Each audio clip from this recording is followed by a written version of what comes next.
আসসালামু আলাইকুম। আজকে আমাদের জুরিসপ্রুডেন্স বা আইনশাস্ত্র এর প্রথম ক্লাস।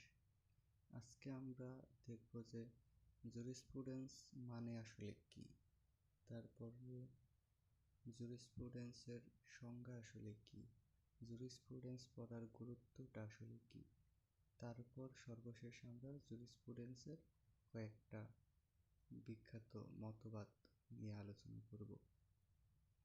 তো সর্বপ্রথমেই এখানে দেখা যাচ্ছে যে জুরিসপ্রুডেন্স শব্দটা এসেছে একটা ল্যাটিন শব্দ থেকে, যেটা হচ্ছে জুরিসপ্রুডেন্সিয়া।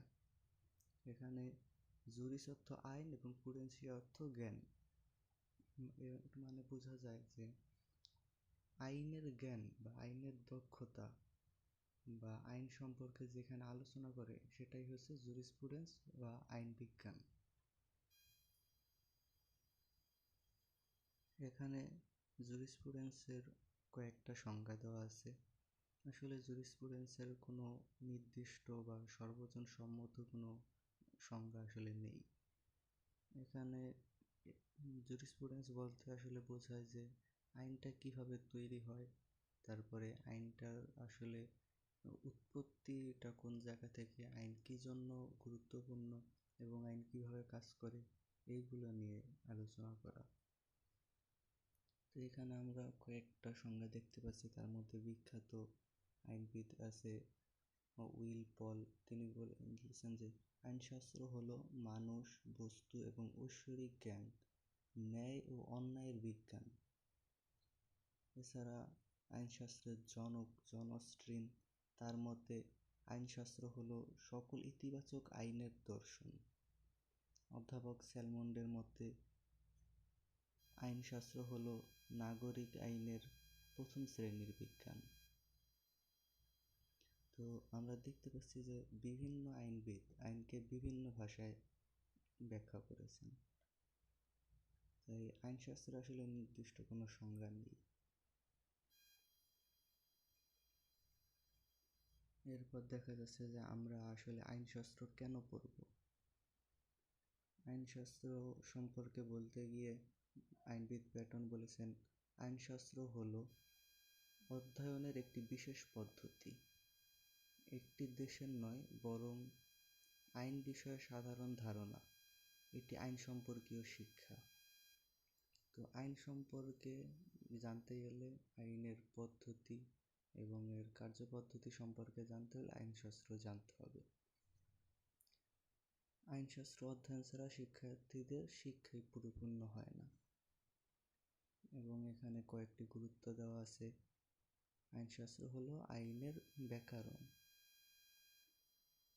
আইনশাস্ত্র আইনের ব্যাকরণিক জ্ঞান শিক্ষা দেয়। হল্যান্ড বলেছেন, আইনশাস্ত্র আইনের জন্য তেমন যেমন ব্যাকরণ ভাষার জন্য। তো এখান থেকে বোঝা যাচ্ছে যে আইনশাস্ত্রের গুরুত্বটা আসলে কী। আর যেখানে আছে যে আইনের সংজ্ঞা, উৎস, শ্রেণীবিভাগ, প্রয়োগ, এগুলো সম্পর্কে ব্যাখ্যা পাওয়া যায় এই জুরিসপ্রুডেন্স বা আইনশাস্ত্রের মধ্যে। এছাড়া আইনের পদ্ধতি, আইনের গঠন, তারপরে আইনের সাধারণ নীতি, আইনের বিভিন্ন শাখার মধ্যে তুলনামূলক শিক্ষা, আইনের তত্ত্বের শিক্ষা, সমাজবিজ্ঞানের অন্যান্য বিষয়ের মধ্যে যে সম্পর্ক, আইনের প্রেক্ষাপট, প্রয়োগ, প্রণয়ন, শ্রেণীবিভাগ, তারপরে আইনগত ব্যক্তি এর শ্রেণীবিভাগ, অধিকার, দায়িত্ব, বাধ্যবাধকতা, সম্পত্তি, মালিকানা, দখল, অধিকার, এগুলো সম্পর্কে যে জ্ঞান, এটাও রয়েছে আইনশাস্ত্রের মধ্যে।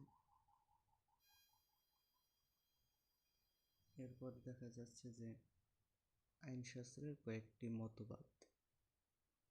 তো আইনশাস্ত্রের বেশ কয়েকটি মতবাদ আছে। এগুলোর মধ্যে বিখ্যাত কয়েকটি মতবাদ হচ্ছে ইম্পারেটিভ স্কুল বা বিশ্লেষণাত্মক মতবাদ, historical school, philosophical school, sociological school, comparative school, functional school, anthropological school, teleological school, ethical school, Viennese school. তো আমরা এগুলোর মধ্যে সব কয়টা পড়ব না, আমরা প্রথমেই দেখব বিশ্লেষণাত্মক মতবাদ বা ইম্পারেটিভ স্কুল। এটার জনক হলো প্রফেসর জন অস্টিন। তিনি এই মতবাদের মধ্যে আইনের সাথে নৈতিকতার যে সম্পর্ক, এই নৈতিকতার সম্পর্ক খুঁজে বের করার চেষ্টা করেছে।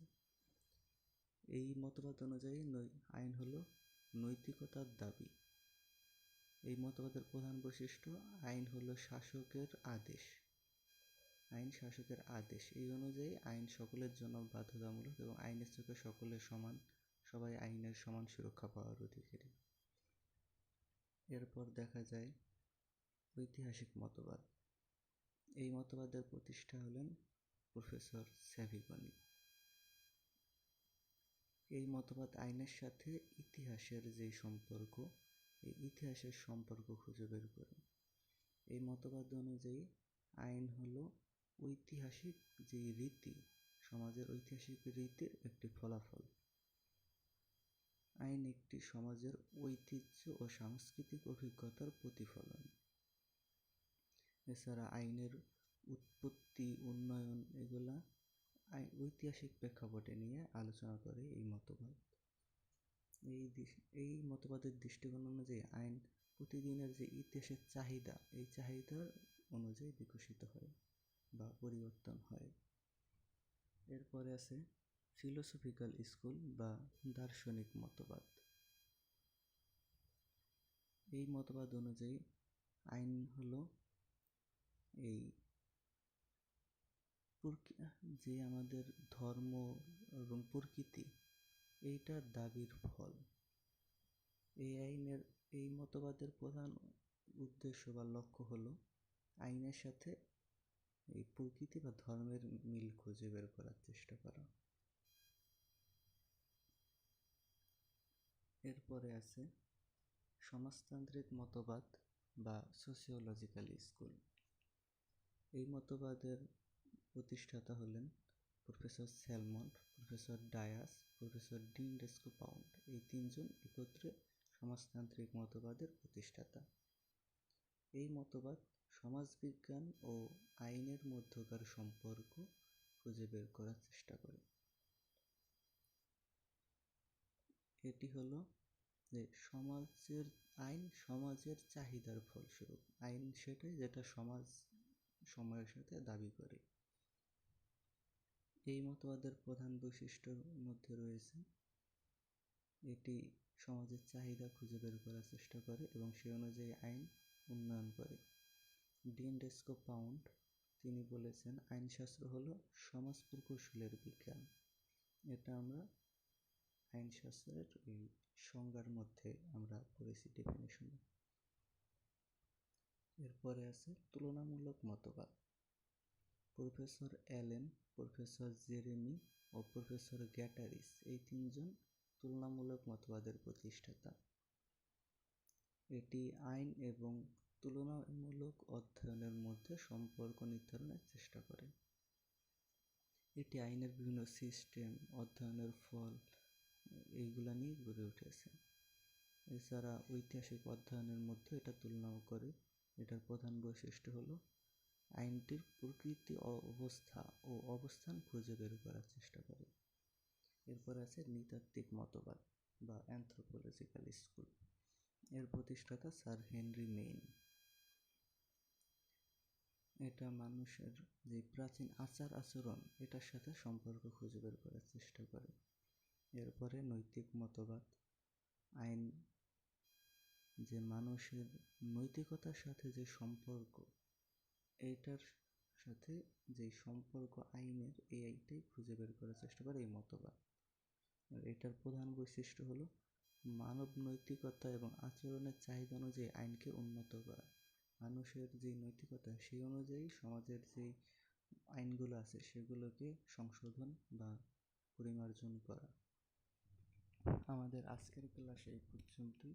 আমরা পরবর্তীতে যেই জুরিসপ্রুডেন্সের অন্যান্য ব্যাপারগুলো আছে, যে আইনের উৎস, তারপরে যেই ব্যক্তি, আইনের ভাষায় ব্যক্তি কাকে বলে, ব্যক্তি কত প্রকার, এগুলো নিয়ে আলোচনা করব। তো আজকের জন্য এই পর্যন্তই। আল্লাহ হাফেজ।